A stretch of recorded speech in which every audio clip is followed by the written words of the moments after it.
conflit israélo-palestinien.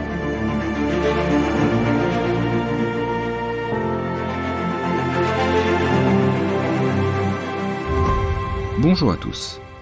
Ce conflit est l'un des plus anciens et des plus complexes au monde. Il oppose depuis plus de 70 ans deux peuples, les Juifs et les Arabes, qui revendiquent le même territoire, la Palestine. En clair, une même terre pour deux peuples. Nous avons déjà abordé dans le précédent épisode le sionisme, depuis la fin du XIXe siècle, la création de l'État d'Israël et les guerres avec les pays arabes voisins. Je vous invite vraiment à écouter cet épisode pour avoir une vision plus complète de ce conflit. Aujourd'hui, nous allons plus particulièrement évoquer les relations entre Israël et les Palestiniens depuis 1948, c'est-à-dire la création de l'État d'Israël, jusqu'à nos jours. En fait, c'est surtout à partir des années 60 et de la création de l'OLP que le conflit direct se déclenche, avec à partir des années 80, l'irruption des islamistes du Hamas. L'objectif est donc d'y voir plus clair dans cet affrontement tragique qui revient régulièrement et comme on l'a vu encore très récemment sur le devant de l'actualité. Pourquoi le conflit israélo-palestinien est-il aussi complexe à comprendre que difficile à résoudre ? Comme nous l'avons vu dans l'épisode précédent, depuis la fin du XIXe siècle, un nationalisme juif appelé sionisme cherche à créer un État pour les Juifs. Encouragés par l'antisémitisme dont souffrent les Juifs en Europe, et certains que seul un État à eux pourrait garantir leur sécurité, les sionistes émigrent dans la terre de Palestine, alors territoire ottoman. Cette terre, située entre le Jourdain et la mer Méditerranée, est à l'époque surtout peuplée d'Arabes et comprend trois grandes communautés. Des musulmans, très largement majoritaires, des chrétiens, mais aussi des juifs. Jérusalem est un révélateur de ce mélange de peuples.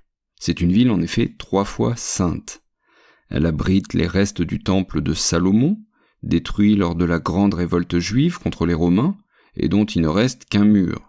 Le fameux mur des Lamentations. Mais aussi, à moins de 2 kilomètres de là, on trouve à Jérusalem le Saint-Sépulcre, c'est-à-dire le tombeau de Jésus pour les chrétiens. Et encore, tout à proximité, la mosquée Al-Aqsa et le dôme du rocher, 3e lieu saint de l'islam, car recouvrant le rocher à partir duquel le prophète Muhammad serait monté au ciel. Notons à ce sujet, pour bien comprendre que rien n'est simple dans la région, que pour les chrétiens et les juifs, ce rocher, justement, sur lequel se dresse le fameux dôme du rocher, est celui où Abraham a offert son fils Isaac en sacrifice pour prouver sa foi en Dieu. Et les juifs considèrent également ce site comme sacré, car c'est là que l'arche d'alliance, avec les tablettes des 10 commandements, était conservée dans le sanctuaire intérieur de l'ancien temple. Bref, l'histoire, la religion et les revendications s'entremêlent, et tout ça dans un espace très réduit. En fait, cette terre de Palestine oppose 2 légitimités. D'abord, celle de l'antériorité pour les Juifs. En clair, ils disent qu'ils étaient là avant. Les Juifs considèrent en effet que la Palestine est leur terre ancestrale, qu'ils ont dû quitter il y a 2000 ans, quand leur peuple a été dispersé par les Romains, après plusieurs révoltes juives qui ont eu lieu entre le 1er et le 2e siècle après Jésus-Christ. Cette dispersion du peuple juif, ce qu'on appelle la diaspora, par les mécanismes d'expulsion, de départ et même de réduction en esclavage, est à l'origine de l'idée de juifs errants. Et donc pour les sionistes, la Palestine est leur terre, celle qui a été promise par Yahvé à Abraham et Moïse dans la Bible, la terre promise donc, le pays de Canaan. Les juifs estiment qu'ils ont un droit historique de la récupérer.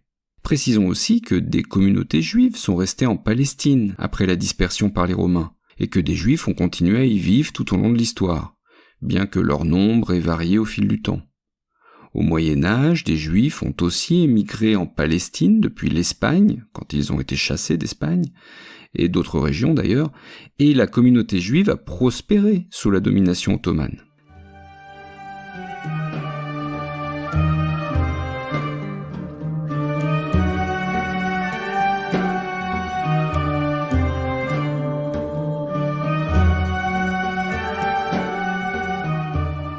La deuxième légitimité est bien entendu celle des Arabes palestiniens.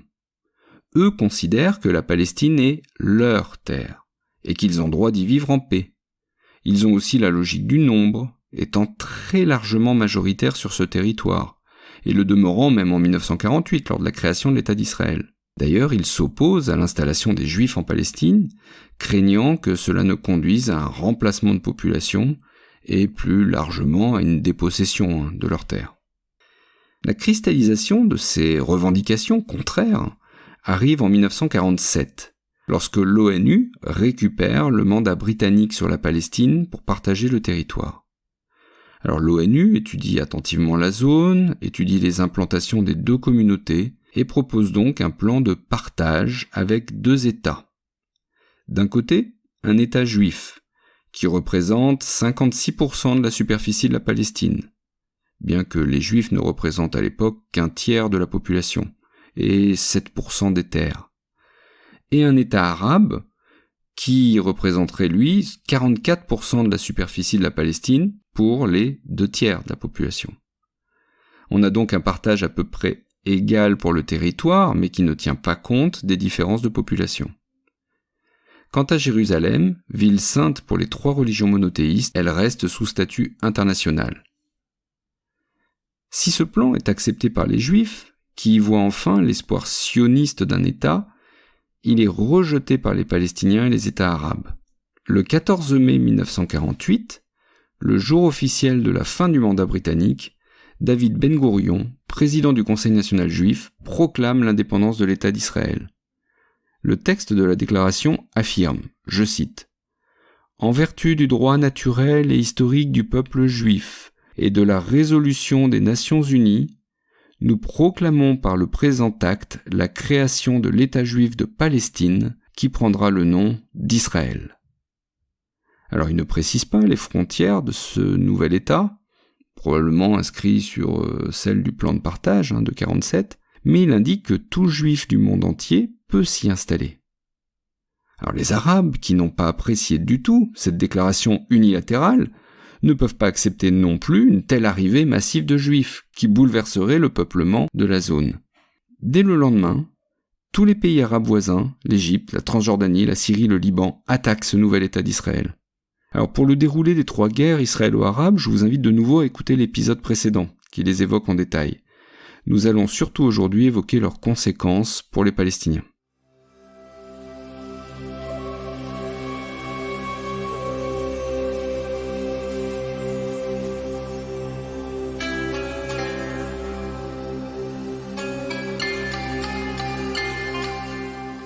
La première guerre israélo-arabe est une victoire nette des soldats israéliens, qui non seulement repoussent les assauts, mais s'emparent de nombreuses parties du territoire promis aux Palestiniens dans le plan de partage. La supériorité militaire, matérielle, un meilleur encadrement, une meilleure organisation expliquent ces victoires. À la fin de la guerre, en 1949, Israël occupe 78% du territoire promis à la Palestine dans le plan de partage. De nombreux villages palestiniens sont détruits.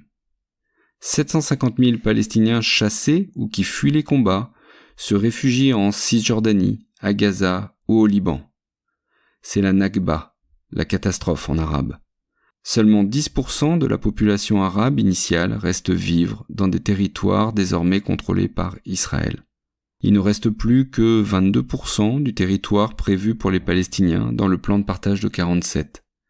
Et même ça, ils vont le perdre. En effet, la Cisjordanie, qui était promise aux Palestiniens, est annexée par le roi arabe Abdallah de Transjordanie, qui contrôle par cette opération la partie est de Jérusalem, et donc le 3e lieu saint de l'islam, l'esplanade des mosquées. Quant à la bande de Gaza, qu'on appelle comme ça parce qu'elle forme une longue bande de territoire le long du littoral, et que la ville de Gaza est la ville principale de cet espace, la bande de Gaza donc passe sous occupation militaire égyptienne.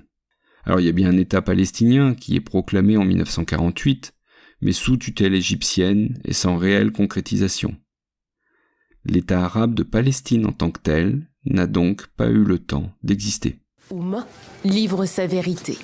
Quand la Nakba a commencé, les Juifs ont attaqué le pays et ils ont attaqué un village appelé Der Yassin. La situation était déplorable. Nous sommes partis au prix de notre sang, mais jusqu'à aujourd'hui, je n'ai oublié aucun morceau ou centimètre de mon pays, Beth Afar. Les pays arabes ne se soucient pas vraiment de la disparition de la Palestine. À leurs yeux, le problème palestinien est d'abord et surtout celui des réfugiés, qui sont logés dans des camps, au départ temporaires, mais qui vont durer très longtemps, jusqu'à nos jours. Les Palestiniens rêvent quant à eux de quitter ces camps pour revenir sur leurs terres dont ils estiment avoir été chassés.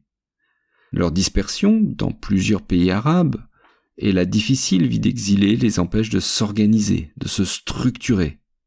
Et les pays arabes voisins d'Israël prétendent défendre leurs intérêts. C'est d'ailleurs dans ce cadre que se déroulent les 2 guerres suivantes, la guerre des 6 jours en 67 et celle du Kippour en 73. Après la guerre des 6 jours justement, et la victoire écrasante d'Israël, la Cisjordanie et la bande de Gaza passent sous occupation militaire israélienne. Cette occupation est dénoncée à l'ONU par la résolution 242 et ces territoires sont désormais appelés au niveau international les territoires occupés. Alors bien qu'ils ne soient pas vraiment reconnus comme israéliens par le droit international, le gouvernement israélien y installe, dès la fin des années 60, quelques colonies, dans des zones peu ou pas peuplées récemment conquises. C'est le cas notamment en Cisjordanie. Par la suite, à partir du début des années 70 et jusqu'à maintenant, la colonisation israélienne s'est étendue, malgré les critiques répétées de la communauté internationale, malgré les résolutions de l'ONU condamnant cette pratique. Le territoire promis aux Palestiniens en 1947 est ainsi grignoté par toutes ces installations, qui pour certaines sont illégales même au regard du droit israélien. Il s'agit souvent de mouvements religieux juifs ou d'extrême droite, qui poussent à la colonisation. On peut voir tout autour de nous que les Arabes prennent le contrôle des terres. C'est pour cela qu'il faut venir créer de nouveaux villages. Le peuple d'Israël doit être répandu dans tout Israël. C'est pour ça que nous sommes tant ici, pour dire que cette terre nous appartient et nous allons vivre où l'on veut et où l'on peut. Une action illégale au regard de la loi israélienne, ce qui n'empêche pas le député Itamar Ben-Gvir de faire une apparition. Le leader du parti d'extrême droite Otzma Yehudit est venu encourager l'opération. Les années 60 constituent un tournant pour les Palestiniens. Ils sont déçus des défaites successives des pays arabes et du double jeu parfois d'ailleurs de certains d'entre eux. Beaucoup de Palestiniens décident donc de prendre leur destin en main et de combattre par eux-mêmes. C'est le renouveau du sentiment national palestinien. Le 30 mai 1964, la Ligue arabe, sous impulsion égyptienne, crée l'Organisation pour la libération de la Palestine, OLP. Et en 1969, Yasser Arafat en prend la tête. Il en fait une organisation clairement combattante et qui vise, comme la charte de 1968 l'indique, à la destruction d'Israël. Alors il est très reconnaissable avec son kéfier blanc et ses lunettes de soleil. Il devient très populaire dans le monde arabe, notamment grâce à l'action de ses fédaïns, c'est-à-dire les combattants palestiniens. Et ces derniers entament en fait une guerre d'un type nouveau. Actions terroristes, détournement d'avions, prise d'otages, lutte contre les Israéliens dans les territoires occupés. Et les combattants se recrutent dans les camps de réfugiés, notamment ceux du Liban, où l'OLP est bien implantée. Parmi leurs actions les plus marquantes, il y a l'acte terroriste perpétré en plein Jeux Olympiques de Munich en 1972, ce qui va évidemment choquer le monde entier puisque les Jeux Olympiques sont considérés comme une période de trêve. Et donc en 1972, le groupe Septembre Noir, qui est lié à l'OLP, tue 2 athlètes israéliens, prend en otage 9 autres athlètes qui sont tous exécutés lors de l'opération de police allemande. Ces terroristes appartiennent à un groupe nommé Septembre Noir. Le commando braque des armes automatiques sur les otages. Un accord a été pris, mais pour l'instant, les Israéliens ont disparu. Un déploiement de forces de sécurité. Une position en face de nous. Les Arabes ont l'air de se préparer. Ils sont tous morts. Face à toutes ces actions, les services secrets israéliens, qu'on appelle le Mossad, réagissent par des assassinats ciblés, comme le montre bien d'ailleurs le film Munich de Steven Spielberg. Nous avons 11 noms de Palestiniens. Chacun d'eux est impliqué dans Munich. Vous allez les tuer, un par un. Mais l'OLP pose aussi des problèmes aux pays arabes, qui sont exposés aux représailles israéliennes. En 1970, les combattants de l'OLP tentent un attentat contre le roi de Jordanie. Il échoue, Et en réaction, Hussein décrète la loi martiale, reprend le contrôle des camps palestiniens au prix d'affrontements très meurtriers. Des milliers de Palestiniens fuient au Liban, ce qui va fragiliser davantage encore ce pays. Oui, en effet, la société libanaise est profondément divisée sur la question palestinienne. Et à cela s'ajoutent de très fortes tensions entre les communautés du pays. Au Liban, l'OLP devient rapidement un État dans l'État, qui tente par tous les moyens d'entraîner le Liban dans sa guerre contre Israël. Alors il y a bien une armée libanaise, mais elle est faible et elle ne peut pas empêcher une grande partie du territoire national de passer sous contrôle des milices palestiniennes. À partir de 1975, des milices chrétiennes s'opposent aux fédayines palestiniens et à leurs alliés libanais. Le pays sombre alors dans la guerre civile et Beyrouth est totalement dévastée. En 1982, l'armée israélienne envahit le sud du pays pour y chasser les combattants palestiniens et capturer Yasser Arafat. 2 camps de réfugiés palestiniens, à Sabra et Shatila, subissent ainsi des massacres perpétrés par les milices chrétiennes alliées à l'armée israélienne. Des centaines de civils palestiniens sont torturés, violés, exécutés, dont des femmes, des enfants et des personnes âgées, et même des travailleurs humanitaires étrangers. Le nombre exact de victimes est difficile à établir, les estimations varient entre 460 et 3500 morts. Et ce massacre de Sabra et Shatila suscite une vague de réprobation dans le monde entier, et il est condamné par l'ONU. Nous sommes ici au camp de Sabra, un camp palestinien à Beyrouth, et ce que nous avons vu est absolument atroce.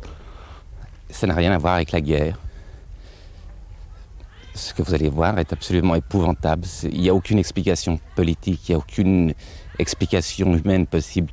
Ce n'est que le fruit de la haine. En 1987, une nouvelle flambée de violence a lieu lors de la première Intifada. C'est un mot qui signifie soulèvement et qu'on a souvent traduit par guerre des pierres, car cela indique que ce sont des jeunes qui lancent des pierres sur les soldats israéliens. C'est aussi cette année 1987 qu'est créé le Hamas. À l'inverse de l'OLP, qui situe son combat sur le terrain strictement politique, le Hamas est clairement un mouvement islamiste, prônant à la fois la libération de la Palestine, la destruction d'Israël, mais surtout, et principalement, l'établissement d'un régime islamiste ensuite dans le pays. Alors au départ, les Israéliens ne voient pas d'un mauvais œil cette nouvelle organisation. À leurs yeux, elle est pratique, elle divise les Palestiniens, elle sape l'influence de l'OLP. Et le mouvement du Hamas connaît une croissance rapide dans les années 90, en grande partie grâce à son travail social et à sa capacité à fournir des services de base aux Palestiniens, tels que des soins de santé ou de l'éducation. Paradoxalement, à partir des années 90, les tensions s'apaisent, sous l'effet de 3 choses. D'abord, l'affaiblissement militaire de l'OLP, l'effondrement de l'URSS, qui a longtemps fourni des armes et a entraîné les pays arabes à la guerre, dans le cadre de la guerre froide, et la volonté de l'administration américaine Clinton de mettre un terme à ce conflit. Et donc des négociations s'ouvrent entre Israël et l'OLP, qui aboutissent aux célèbres accords d'Oslo du 13 septembre 1993. Ils sont signés entre Yasser Arafat pour l'OLP et le premier ministre israélien Yitzhak Rabin, et ils font naître de très grands espoirs. Nous qui avons combattu contre vous, les Palestiniens, nous vous disons aujourd'hui d'une voix claire et forte, assez de sang et de larmes. Assez. L'État d'Israël est reconnu par l'OLP, qui abandonne la lutte armée, tandis que les Israéliens acceptent eux la création d'une autorité palestinienne autonome en Cisjordanie et à Gaza, confiée à la branche politique de l'OLP que l'on appelle le Fatah. Mais rapidement, les extrémistes des 2 camps refusent ce processus de paix. Le Hamas ne veut pas la paix, avec un État de toute façon qu'il ne reconnaît pas et dont il souhaite la destruction, et donc il lance des attentats suicides. Du côté israélien, Yitzhak Rabin est assassiné par un extrémiste juif en 1995, un extrémiste qui l'accusait de trahir la cause sioniste en négociant avec les Palestiniens. Les négociations s'enlisent, les accords de paix se bloquent. Et face à la recrudescence des attentats, Israël édifie à partir de 2001, et là encore de façon unilatérale, une barrière de séparation en Cisjordanie. Elle mesure 700 km de long, elle est composée surtout d'une clôture renforcée de barbelés avec des capteurs. Et son tracé est critiqué car il divise les communautés, il sépare les agriculteurs de leurs terres, il restreint la liberté de mouvement des Palestiniens. Et surtout, la barrière est souvent vue comme un moyen pour Israël d'annexer des terres palestiniennes et d'imposer de facto les frontières d'un futur État palestinien. En 2005, l'armée israélienne décide de quitter la bande de Gaza. Mais elle continue d'occuper, et ce jusqu'à maintenant, la Cisjordanie. Une occupation qui dure donc, vous l'aurez compris, depuis 1967. En 2006, les islamistes du Hamas remportent les élections législatives palestiniennes. L'année suivante, ils prennent le contrôle de la bande de Gaza par la force, en y chassant violemment l'autorité palestinienne. Et c'est donc un affrontement meurtrier entre Palestiniens, Hamas contre Fatah, une véritable et sanglante guerre civile. L'Égypte est inquiète de la présence du Hamas à Gaza et d'une propagation du terrorisme. Elle décide de fermer sa frontière avec la bande de Gaza. Et Israël, en collaboration avec l'Égypte, impose un blocus de la bande de Gaza. La bande de Gaza se retrouve donc en situation de siège, tant vers le sud avec l'Égypte que vers l'est avec l'Israël. Parallèlement, les États-Unis tentent à plusieurs reprises de relancer le processus de paix. Mais celui-ci bute sur 4 obstacles majeurs. D'abord, le retour des réfugiés palestiniens et de leurs familles, estimé à environ 8 millions de personnes. 8 millions de personnes qui, évidemment, déstabiliseraient considérablement la région et les territoires où ils viendraient vivre. Deuxième obstacle, les colonies juives, qui continuent à s'établir en Cisjordanie. Troisième obstacle, la question de l'eau et de sa répartition, un enjeu majeur dans un espace qui est aussi sec. Et enfin, le statut de Jérusalem.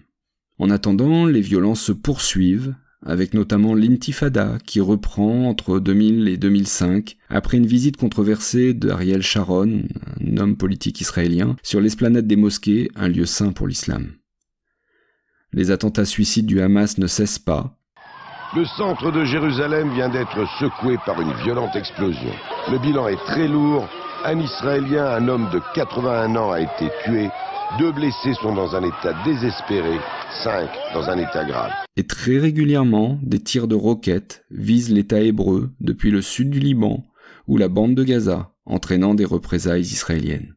Les images ont été diffusées par l'armée israélienne. Cible de ces frappes nocturnes selon elle, plusieurs tunnels et 2 sites de fabrication d'armes appartenant au Hamas. Une riposte à la salve de roquettes lancée depuis la bande de Gaza.